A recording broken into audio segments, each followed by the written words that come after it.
Marary fofona isika amin'ity resaka maimbomaimbo ity de vao hosipotaka ny vehivavy anareo vehivavy no tena maimbo be masiso misy sasany maimbo vody tsy manasa vody fa masiso be eny maimbo daholo isika olombelona za miteny aminareo eny fa soanareo mifitra ho amanitra maimbo daholo isika satria manino helika aloha ny helika atsika rehefa tsy voala ny tsy voala ny volo de miteraka loto tsy koko masiso zay ambony zay ny helika atsika mamoaka ireo tsirangoka mandreraka be de efa ao ihany koa zay de itsika tsempoka ny atsemboana de loto avy any vatatsika ny dikan'izay de efa masiso ihany koa izay de mipetaka amin'ny akanjotsika de jereo tsara fa itsika rehefa tsy misolo akanjo de lasa masiso ilay akanjo fofon'ilay vatatsika in'ilay masiso iny na hanositra ranomanitra eo azy ianao rehefa le hoe maloto fofon'ny vatanao ilay akanjo tsy maintsy midofaka amin'ny masiso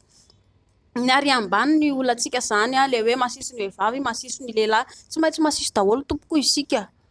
raha ny tokony izy atsika mba hoe rehefa avy mamany de mba manasa kely alizy de fafana de maina le izy zay ny tsara ho an'ny lehilahy ihany koa tsy loatra lehilahy manotsakotsana be ny ataondry le rony rehefa vita de ahotsakotsana kely ohatran'ny solisy de vita hono fa ilay lohany tonga averiny lafa tsisy loto iny raha resaka fisoloana slipy indray fisoloana kilaoty ny vehivavy misolo kilaoty slipy isan'andro fa ny lehilahy mba misy lehilahy misolo slipy isan'andro kilaoty isan'andro rehefa zaka simba vaovao indray le rony voatra misolo kilaoty ka zay ny mandro ataoko fa ny akamaroan'ny vehivavy mandro misasa daholo na manasa le aty ambany aty ara isa maraina sy amin'ny melohan'ny atory fa ny lehilahy mavita zay melohan'ny atory de anasa tabory engane ka ny fahadiovana zareo mila madio foana isika na ho an'ny lehilahy na ho an'ny vehivavy atsika ho aza mifanilakilaka ilay mifanilakilaka ohatray fa ina moa zany le olona atsika mifanilaka mba mila isika le hoe tsara ilay hoe madio aza mifanilaka fa raha ohatra ka hoe ianao lay mahatsapa hoe misy tsy mety vatanao ity hoatsika ity ihany koa mba mila diovina tsara ihany koa lay hoatsika fa tsy hoe lay ny aty anatiny aty fa ny hoatsika lay kitikitika ileladelaka tsy maintsy diovina tsara ihany koa izy satria rehefa maloto iny fomba ahoana ianao kitikitika amin'ilay olona miaraka aminao lasa mahazo